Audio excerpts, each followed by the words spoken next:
सभी को जय जिनेंद्र। सादर जय जिनेंद्र सभी को। जय जिनेंद्र, जय जिनेंद्र। अभी हम लोग क्लास शुरू कर देंगे।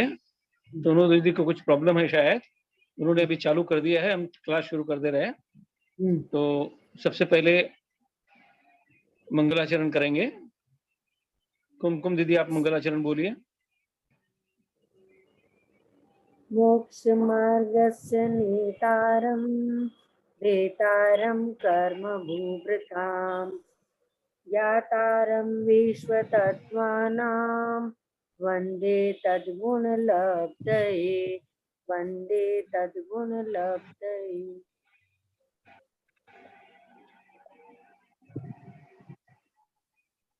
कल तक हमने 25 सूत्र देखे थे 7वें अध्याय के। आज हम अब ये देख रहे हैं कि भाई हमारे जो अनुव्रत है, अनुव्रत में क्या क्या अतिचार हमको लगते हैं। तो ऐसा अनुव्रत के अतिचार हमने देख लिए है। अब उसके आगे में आज सत्यानुव्रत के जो अतिचार है वो देखना है। वो सूत्र नंबर 26 से शुरू हो रहे हैं। तो सूत्र नंबर 26 में आवाज थोड़ी कम आ रही है, उच्चारण करेंगे। अच्छा ठीक है अंकल आपकी आवाज कम आ रही है। हाँ अभी आ रही ठीक? हाँ अभी आई। सूत्र नंबर 26 का हम पहले उच्चारण करेंगे। मिथ्योपदेश रहो व्याख्यान कूट लेख क्रिया न्यासापहार साकार मंत्र भेदा। और एक बार पढ़ रहा हूं मैं, ध्यान दीजिए शब्दों के पास। मिथ्योपदेश व्याख्यान लेख न्यासापहार साकार मंत्र भेदा। बोलेंगे इसको, उच्चारण करेंगे कुमकुम दीदी। मिथ्योपदेश रहो व्याख्यान कूट लेख क्रिया न्यासापहार साकार मंत्र भेदा। न्यासापहार न्यासापहार साकार मंत्र भेदा। बहुत अच्छा। ऋचा दीदी है तो करेंगे उच्चारण।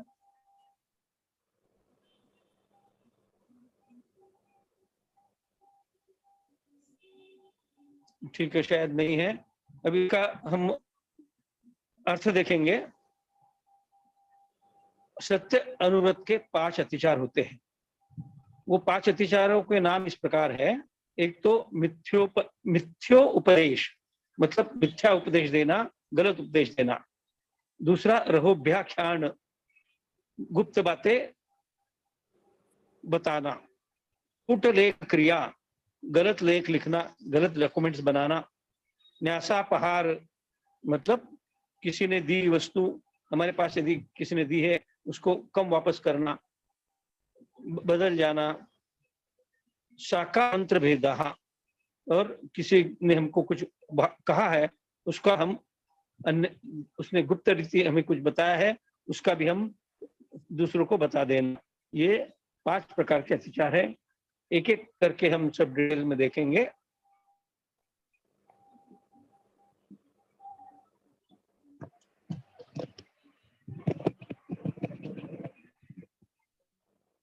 पहला है मिथ्योपदेश। मतलब अभ्युदय, स्वर्ग और मोक्ष के कारण भूत क्रियाओं में किसी दूसरे को विपरीत मार्ग से लगा देना या मिथ्या वचनों द्वारा उसको ठगना मिथ्योपदेश है। मिथ्योपदेश क्या है कि उसको गलत सिखाना, गलत बताना, जो सही मार्ग है वो नहीं बताना। रहोव्याख्यान, स्त्री पुरुष द्वारा एकांत में किए गए आचरण विशेष का प्रकट कर देना रहोव्याख्यान है। कूटस्थ क्रिया, दूसरे न तो कुछ कहा और न कुछ किया तो भी अन्य किसी को से उसने ऐसा कहा और ऐसा किया, इस प्रकार छल से लिखना कूटलेख क्रिया है, गलत डॉक्यूमेंट्स बनाना।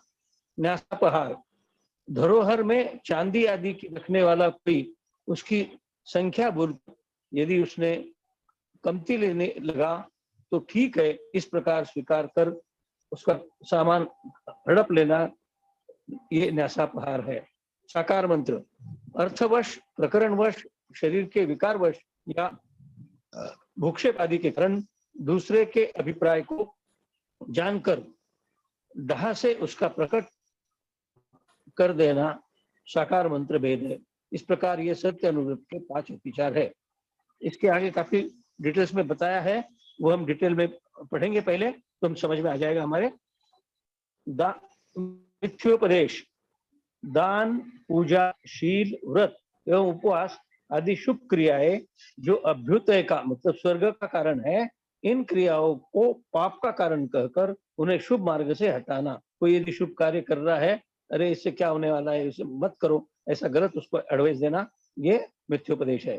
तप आदि क्रियाओं को मोक्ष का कारण है, उन्हें कष्ट आदि का कारण बताकर उन्हें तप आदि मार्ग से हटाना अथवा मिथ्योपदेश देकर दूसरों को ठगना, यह मिथ्योपदेश है।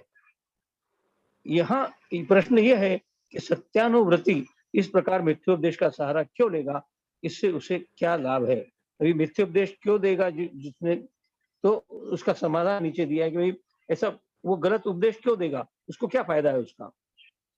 तो राग द्वेष के वशीभूत होकर व्रती बनने के बाद भी दूसरों के साथ ऐसा व्यवहार कर सकता है, जैसे किसी व्रती के स्त्री पुरुष, स्त्री पुत्र मित्र आदि दान पूजा आदि में प्रवर्तन कर रहे हैं, जिससे ग्रस्त व्रती के व्यापार, आहार, धन आदि का व्यय अधिक हो रहा है, तब उसे धन आदि को बचाने के कारण उसे दूसरे विपरीत मार्ग में लगा देना, अथवा यह व्यक्ति हमसे अच्छे व्रतों का परिपालन न कर पाए, ऐसे द्वेष में वशीभूत होकर विपरीत मार्ग बता देना।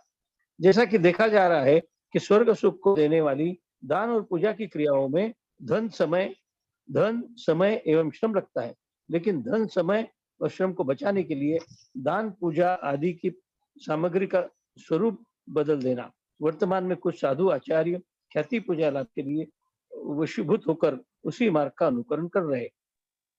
तब मोक्ष का कारण है, किंतु राग के वशीभूत यदि वह पुत्र मित्र आदि तप ग्रहण कर लेगा तो इस व्यापार, धन आदि समस्या का उपभोग कौन करेगा, ऐसे अभिप्राय से अथवा यह व्यक्ति हमसे पहले मोक्ष न चला जावे, ऐसी द्वेष भावना से विपरीत मार्ग में लगा देना पहला मिथ्योपदेश नाम का अनुव्रत अतिचार है।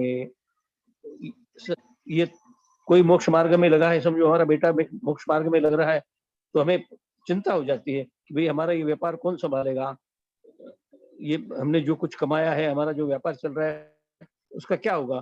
तो वो स्वार्थ से यदि कोई अपने बेटे को गलत उपदेश दे रहा है कि भाई ये कुछ होने वाला नहीं है, ये तब करने से ये मोक्ष मार्ग नहीं है, ऐसे गलत उपदेश देना वो भी मुख्य उपदेश है। दूसरा, रहोव्याख्यान, स्त्री द्वारा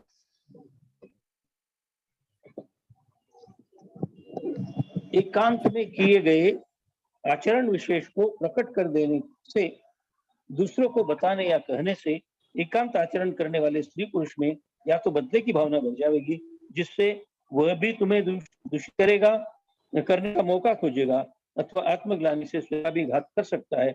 अतः विपदा कारक सत्य बोलना भी सत्यानुव्रत का दूसरा अतिचार है, रहोव्याख्यान है।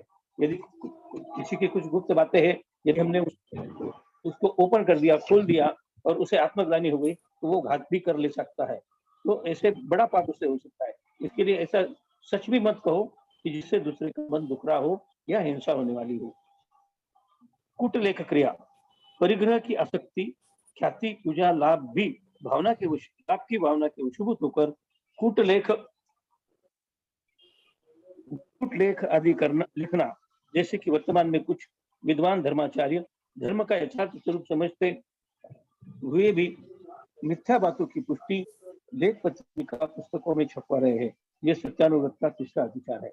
न्यासापहार, अपनी ईमानदारी दिखाने के लिए धरोहर रखने वालों की भूल को स्वीकार करके अधिक धरोहर की कमती मांगने पर ठीक है कहकर वापस देना, क्योंकि इस अतिचार में धरोहर रखने वाले की भूल है, किंतु उसकी भूल को याद न दिलाकर उसकी भूल से बचे द्रव्य को झूठ बोलकर बचा लिया, तो यह सत्यानुव्रत नाम का चौथा अतिचार है।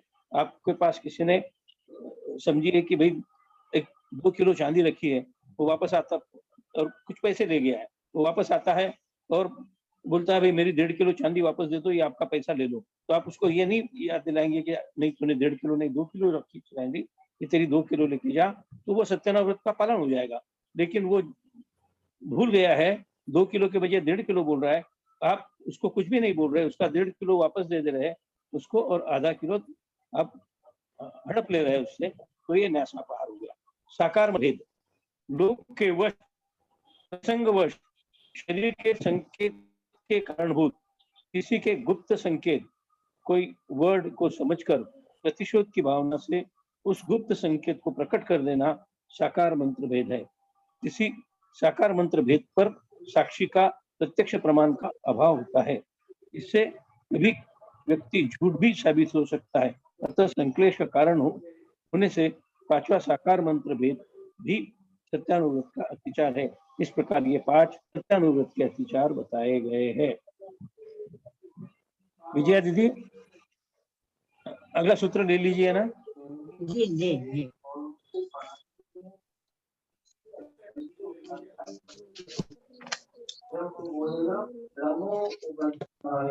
कितने नंबर का लेना है? 27 नंबर का।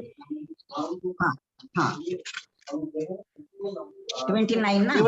परिग्रह परिमाण व्रत के अतिचार यहाँ बता रहे हैं ना, बराबर है ना? 27 लेना है। अच्छा अच्छा 27 नंबर।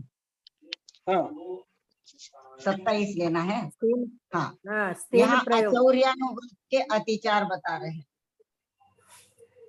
स्तेन प्रयोग तदा वृत्तादान विरुद्ध राज्यातिक्रम हीनाधिक मानोन्मान प्रतिरूपक व्यवहार। अचौर्यानुव्रत के अतिचार देख रहे हैं हम। स्तेन प्रयोग, बोलिए। स्तेन प्रयोग, स्तेन प्रयोग, तदा वृत्तादान, तदा हृतादान, विरुद्ध राज्यातिक्रम, विरुद्ध राज्यातिक्रम, हीनाधिक हीनाधिक मानोन्मान मानोन्मान प्रतिरूपक व्यवहाराः। प्रतिरूपक व्यवहाराः। ऋचा दीदी बोल रहे हैं आप?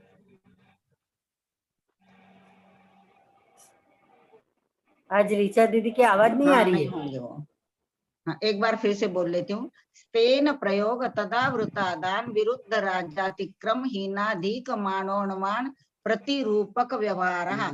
यहाँ अतिचार हम 5 निकाल रहे हैं इसमें। स्तेन प्रयोग तदा वृत्तादान विरुद्ध राज्यातिक्रम हीनाधिक मानोन्मान और प्रतिरूपक व्यवहार, ये 5 अतिचार बताए काय के अचौर्यानुव्रत के। अब इसका विशेष अर्थ देखें। चोर को चोरी करने की स्वयं प्रेरणा करना, चोर को अपन ने प्रेरणा करना चोरी करने की, दूसरे से प्रेरणा करवाना हो तो उसकी सराहना करना। इस 3 प्रयोग, तीनों सब बातें आ गई। चोर को चोरी करने की स्वयं प्रेरणा देना, दूसरे से प्रेरणा करवाना, और करता हो तो उसकी सराहना करना। ये क्या है? स्तेन प्रयोग। स्तेन यानी चोरी। जिस चोरी को जिस चोर को चोरी करने की न तो प्रेरणा ही की और न ही अनुमोदना ही की, ऐसे किसी चोर से चोरी का माल खरीदना, जिसे अपन ने अनुमोदना उसकी नहीं की थी, उसे प्रेरणा भी नहीं दी थी, ऐसे चोर से क्या करना? चोरी का माल खरीदना। इसे कहते तदावृतादान। और राज नियम, जो अपने राज्य के नियम है उसके विरुद्ध चोर बाजारी वगैरह करना, ये क्या है? विरुद्ध राज्यातिक्रम। इसमें विरुद्ध राज्यातिक्रम में टैक्स बचाना, टैक्स की भी चोरी वगैरह सब आएंगे। या वहां माल भेजने को मना किया है, स्टेट के बाहर वहां माल भेजना, ये सब विरुद्ध राज्यातिक्रम में लेना है। राज नियम के विरुद्ध चोर बाजारी वगैरह करना विरुद्ध राज्यातिक्रम है। तोलने के बाटों को क्या कहते? मान। और तराजू को क्या कहते? उन्मान। तो बाट तराजू दो तरह के रखना, कमती से दूसरों को देना और अधिक से स्वयं लेना। ये क्या है? हीनाधिक मानोन्मान। जाली सिक्के ढालना अथवा जाली सिक्के ढालना और खरी वस्तु में खोटी वस्तु मिलाकर बेचना, ये क्या है? प्रतिरूपक व्यवहार। ये 5 अतिचार किसके कहे? अचौर्यानुव्रत के। अब आगे हम देखेंगे ब्रह्मचर्यानुव्रत के अतिचार। ब्रह्मचर्यानुव्रत के 5 अतिचार। पर विवाह करने, परिगृहिता गमनानंग क्रीडा काम तीव्रा भिनिवेशाः। पर विवाह करने, बोलिए। पर विवाह करने, त्वरिका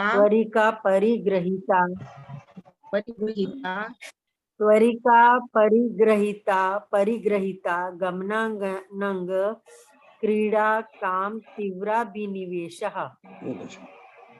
जी।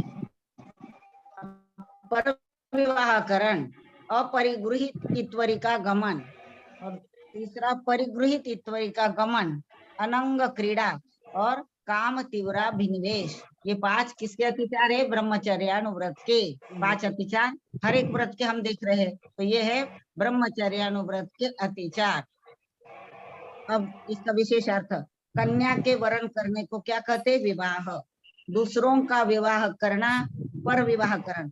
किसी के पहले जमाने में बहुत शौक रहते थे लोगों को, इसका विवाह जुड़ा देते थे, उसका विवाह करवा देते थे। अब व्यभिचारिणी स्त्री को इत्वरिका कहते हैं। जो व्यभिचारिणी है, जिसका चाल चलन ठीक नहीं है, वह 2 प्रकार की होती है। एक तो जिसका कोई स्वामी नहीं, और दूसरी जिसका कोई स्वामी है। ऐसे 2 प्रकार की है व्यभिचारिणी। इन दोनों प्रकार की व्यभिचारिणी स्त्रियों के यहाँ जाना आना, उससे बातचीत वगैरह करना, लेन देन वगैरह करना, ये क्या है? अपरिगृहित और परिगृहित इत्वरिका गमन। काम सेवन के अंगों को छोड़कर अन्य अंगों से रति करना, ये क्या है? अनंग क्रीड़ा। ये 5 अतिचार किसके कहे हैं? ब्रह्मचर्यानुव्रत के। अब हम देख रहे हैं, और है क्या कुछ भाई साहब आपके किताब में? तो पढ़िए, इससे ज्यादा और अच्छा पढ़िए। काम तीव्राभिनिवेश। हाँ पढ़िए। काम विषयक बढ़ा हुआ परिणाम काम तीव्राभिनिवेश है। हाँ हाँ, काम के बारे में ज्यादा लालसा इच्छा होना। हाँ हाँ, ये छूट गया था, बराबर है। ये 5 अतिचार कहे ब्रह्मचर्यानुव्रत के। अब परिग्रह परिमाण व्रत के अतिचार। परिग्रह परिमाण, क्षेत्र वास्तु हिरण्य सुवर्ण धन धान्य दासी दास कुप्य प्रमाणातिक्रम। क्षेत्र वास्तु पढ़िए। क्षेत्र वास्तु हिरण्य सुवर्ण धन धान्य दासी दास कुप्य प्रमाणातिक्रम। हाँ बराबर। अभी क्या? क्षेत्र यानी क्या? खेत वगैरह। वस्तु यानी मकान। हिरण्य यानी चांदी। सुवर्ण यानी सोना। धन यानी गोधन वगैरह, गाय बैल आदि। धान्य यानी अनाज। दासी दास यानी नौकर चाकर। और कुप्य यानी सूती ऊनी आदि रेशमी कपड़े।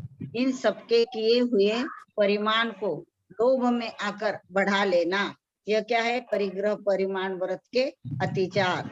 सभी व्रतों के अतिचार छोड़ने पर ही व्रतों का निर्दोष पालन हो सकता है। अन्य व्रतों में दिग्वृत्ति के अतिचार कहते हैं। अब ये हो गए 5 जो अपने अनुव्रत थे पहले, उनके अतिचार हो गए। अब जो 3 दिग्व्रत, देशव्रत और अनर्थ दंड व्रत, जो गुण व्रत है, उनके अतिचार यहाँ बता रहे हैं। ऊर्ध्वाधस्तिर्यव्यतिक्रम क्षेत्र वृद्धि स्मृत्यंतरा धानानि। पढ़िए ऊर्ध्वाधस्ति, पढ़िए दीदी। ऊर्ध्वाधस्तिर्यव्यतिक्रम, ऊर्ध्वाधस्तिर्यग व्यतिक्रम क्षेत्र वृद्धि समृद्ध्यंतरा स्थानानि। ऐसा पढ़ना, देखो, ऊर्ध्वाधस्तिर व्यतिक्रम क्षेत्र वृद्धि स्मृत्यंतराधानानि। पढ़िए एक बार, थोड़ा कठिन। ऊर्ध्वाधस्तिर्यज्ञ व्यतिक्रम क्षेत्र वृद्धि स्मृत्यंतराधानानि। हाँ बराबर। अब ऊर्ध्व अतिक्रम, अधो अतिक्रम, तिर्यक अतिक्रम, क्षेत्र वृद्धि और स्मृत्यंतराधान, ये क्या है? 5 दिग्व्रत के अतिचार है। अभी इसका विशेषार्थ है। दिशाओं की परिमित मर्यादा के लांघने को क्या कहते हैं? अतिक्रम। संक्षेप से उनके 3 भेद है। पर्वत या अमेरिका के ऐसे ऊंचे मकान वगैरह पर चढ़ने से ऊर्ध्व अतिक्रम अतिचार होता है। कुएं वगैरह में उतरने से अधो अतिक्रम होता है। हमारी मर्यादा थी 50 फीट की और हम उतर गए 60 फीट में, तो ये क्या हो गया? अतिचार हो गया। हमारी पर्वत के ऊपर चढ़ने की 100 फीट की मर्यादा थी, हम चढ़ गए 125, तो ये सब अतिचार है। पर्वत की गुफा वगैरह में चले जाने से तिर्यक अतिक्रम होता है। दिशाओं का जो परिमाण किया है, लोभ में आकर उससे अधिक क्षेत्र में जाने की इच्छा करना, यह क्या? क्षेत्र वृद्धि है। और की हुई मर्यादा को ही भूल जाना, यह क्या है? स्मृत्यंतराधान। भूल ही गए भाई अपन तो कितनी मर्यादा की थी, तो इसे कहेंगे स्मृत्यंतराधान। जैसे हमने उत्तर में 50 किलोमीटर की मर्यादा रखी और दक्षिण में रखी 100 किलोमीटर की। अब अपना व्यापार उत्तर की ओर बढ़ गया, तो इधर 100 कर लेना और उधर 50 कर लेना, ये भी गलत है, ये भी अतिचार है। अब इसके बाद हम क्या देख रहे हैं? देश व्रत के अतिचार। पढ़ रहे भाई साहब आप देश व्रत के? ठीक है। आनयन प्रेष्य प्रयोग शब्द रूपानुपात उद्गल क्षेपः। फिर से एक बार पढ़ रहा हूँ, आप शब्द के ऊपर ध्यान दीजिए। आनयन प्रेष्य प्रयोग शब्द रूपानुपात उद्गल क्षेपः।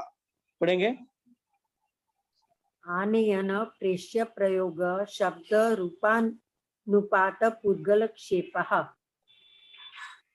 रूपानुपात उद्गल क्षेपः। रूपानुपात। फिर से पढ़ेंगे उसको। हाँ। आनयन प्रेष्य प्रयोग शब्द रूपानुपात उद्गल क्षेपः। आनयन प्रेष्य प्रयोग शब्द रूपानुपात और पुद्गल क्षेपः। ये पुद्गल क्षेप, ये दूसरे देश व्रत के 5 अतिचार है। पहले हमने दिग्व्रत के देखे, अब देश व्रत के अतिचार देख रहे हैं। कि दिग्व्रत में क्या देखा हमने कि भी क्षेत्र के हिसाब से हम इधर उधर जो ये किया था, तो वो वृद्धि करना, वो हमने ऊपर देखे थे। अब ये देश व्रत के जो व्यतिचार है वो देख रहे हैं। अतिचार आनयन मतलब अपने द्वारा संकल्पित देश में ठहरे हुए पुरुष को प्रयोजनवश किसी वस्तु को लाने की आज्ञा करना आनयन है। आनयन मतलब का अभी हमने डिसाइड कर लिया है कि मैं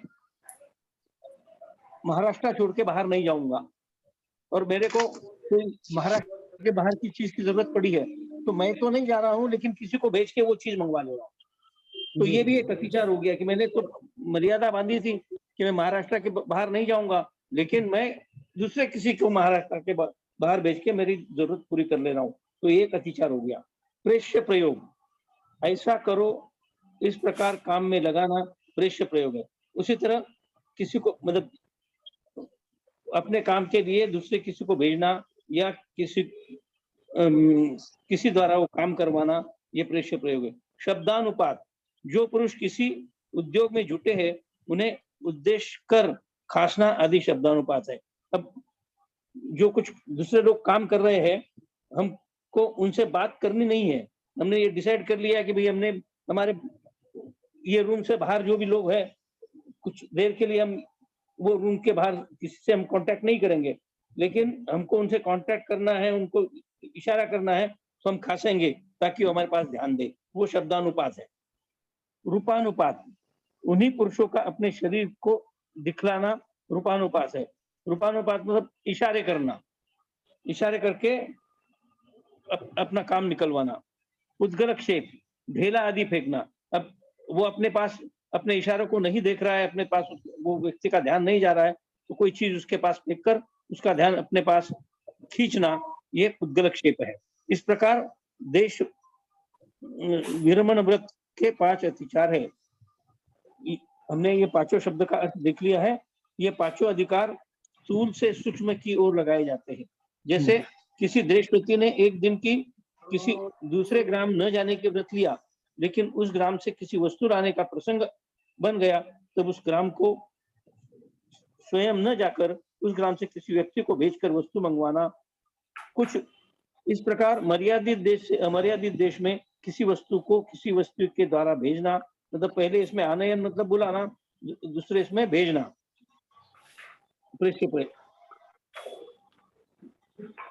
कभी कभी तो वृत्ति कुछ समय घंटे 2 घंटे के लिए अपनी गली गृह की मर्यादा कर लेता है।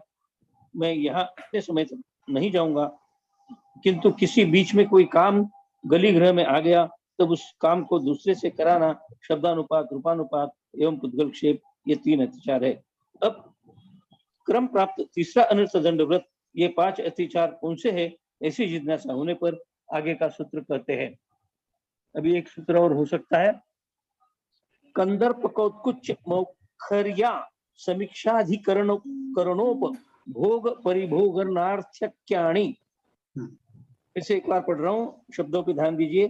कंदर्प कौत्कुच मौखर्या समीक्षाधिकरण समीक्षाधिकरणोप भोग परिभोग नर्थक्याणि। पढ़ेंगे। कंदर्प कौत्कुच मौखर्या समीक्षाधिकरणोपभोग परिभोग नर्थक्यानि। बहुत अच्छा। कंदर्प कौत्कुच मौखर्य असमीक्षाधिकरण उपभोग परिभोगानर्थक्य, ये अनर्थ दंड विरति के 5 अतिचार है। कंदर्प यानी राग भाव की तीव्रतावश हास्य मिश्रित असभ्य वचन बोलना कंदर्प है। मतलब किसी की हंसी उड़ाना, कोई उसे मतलब नहीं है, लेकिन किसी का अपमान हो, उसे मोहवश वैसा बोलना, ये कंदर्प है। कौत्कुच प्रयास और असभ्य वचन, इन दोनों के साथ दूसरों के लिए शारीरिक कुचेष्टाएं करना कौत्कुच है।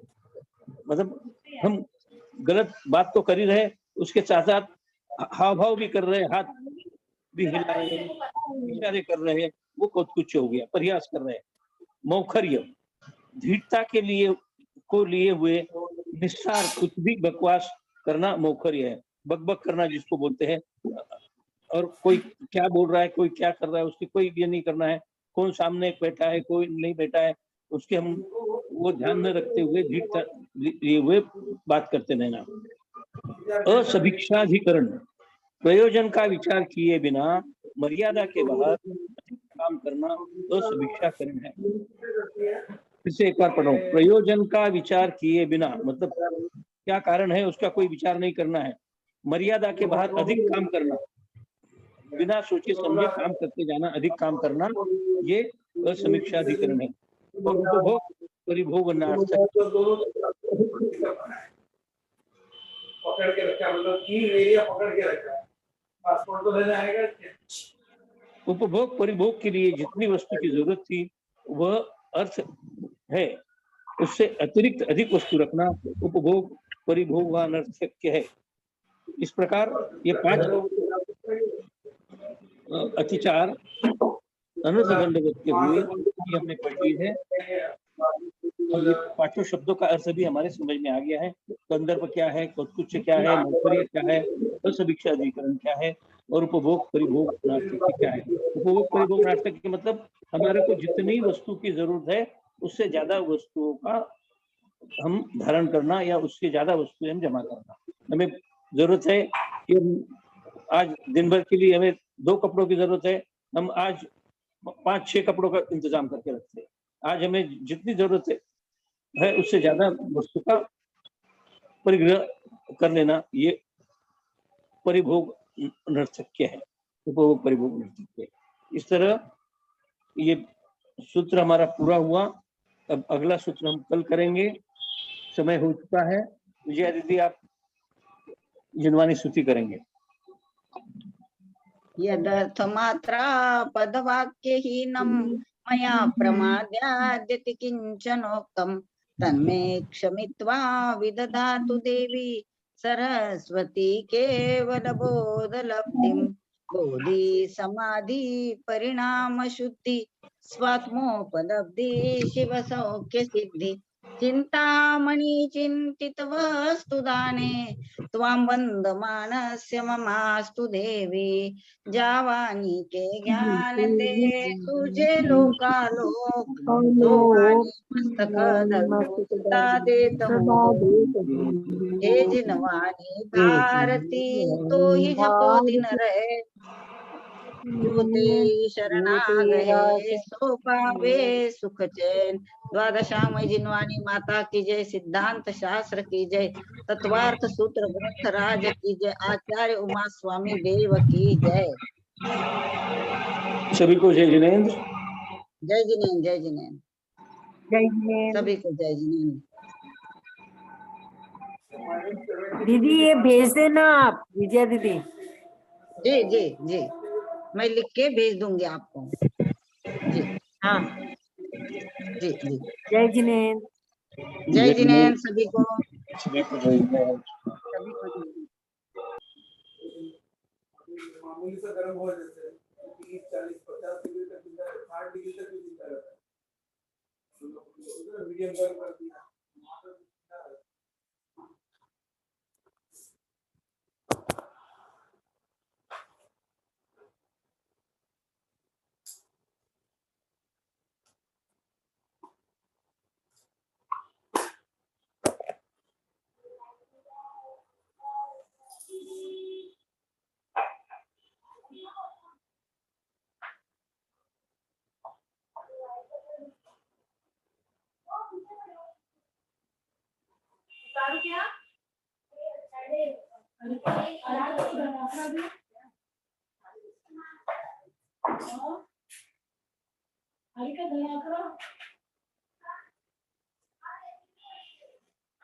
कौन सा थोड़ी देर क्या हुआ, क्या खा लिए?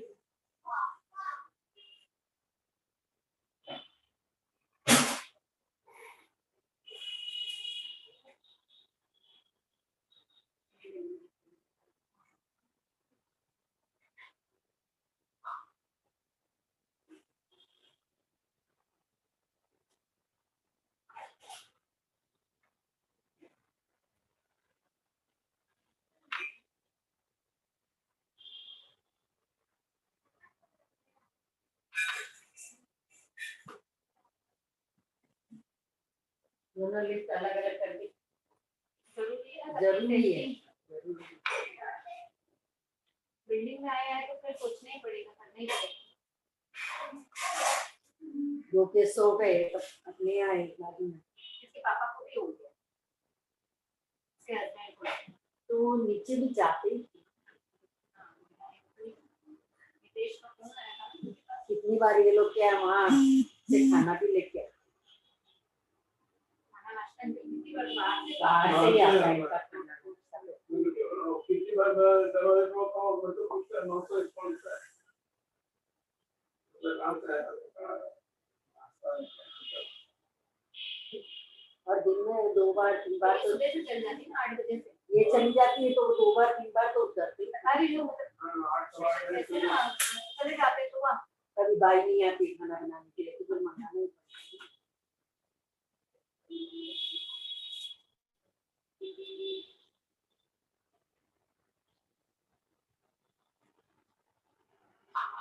पहले तो इसकी माँ थी ना यहाँ पे, तो नौकर देके चला गया। अब कौन देगा? पहले तो बहन भी आती रहती थी, अभी तो बहन तो दिखती नहीं।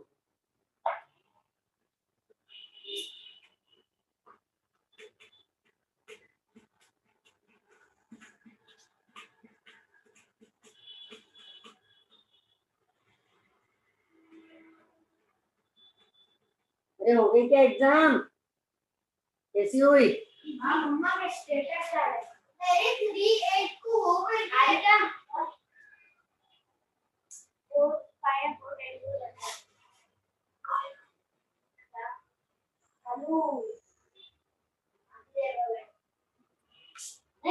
खेलने के लिए दीक्षित खेलने नहीं जाएगा, खेलने नहीं जाएगा टेरेस पे क्रिकेट? देखो मम्मी ने क्या स्टेटस डाला, क्या? एक सुंदर नाम था पॉजिटिव, अब वो भी बदनाम हो गया। बोलते थे ना बोलते थे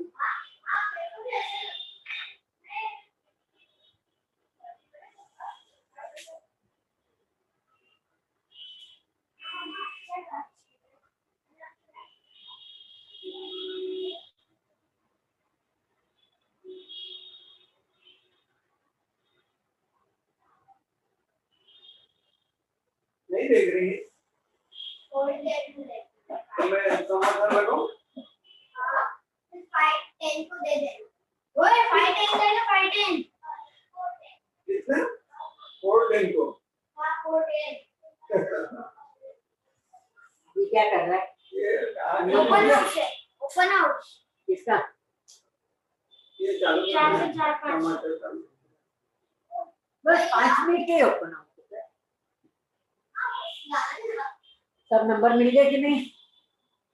ओपन हाउस रखने के लिए इसमें कितने कम है? केमिस्ट्री में सबसे कम है कितने? 30। 40 में से 30, 10 कम आए। चले केमिस्ट्री मेहनत करनी है नहीं।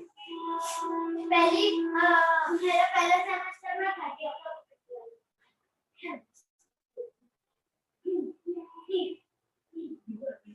इसलिए इस बार कम मेहनत करेंगे। इसलिए इस बार मेहनत कम करेंगे।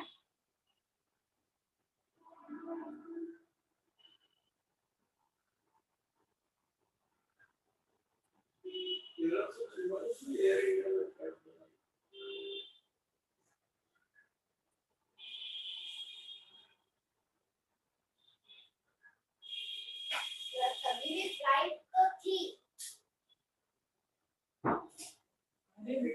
इंडिया में नहीं किया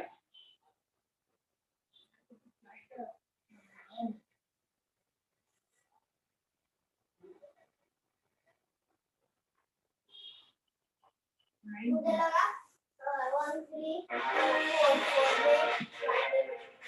फ्लाइट का नाम नंबर है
इसकी शादी के टाइम ये किया था ना छत पे नीचे वापस कैसे आ गए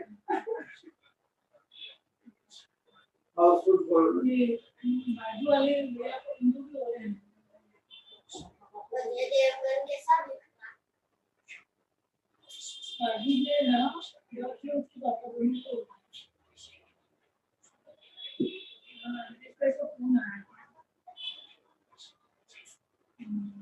संजय देवगन ऐसे बाल बढ़ा दे तो कैसा दिखेगा?